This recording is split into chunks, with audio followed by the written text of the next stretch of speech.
We opened the first cocktail bar in Tel Aviv. It was around 11 years ago. Today in Tel Aviv you can find at least 20 cocktails bars. There are things that are really good in world-class standards.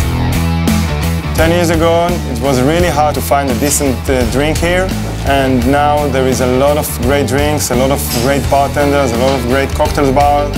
The cocktail scene became very big here. The Israeli bartenders are very curious about new ingredients and they are very creative. I think tourists that come here, they would always looking for something that the local drinks. I think the Israeli hospitality is a little bit less formal and much more warm and friendly. Sometimes a little bit too much friendly. In the end, most of the customers who come here, they're just becoming our friends. Social club.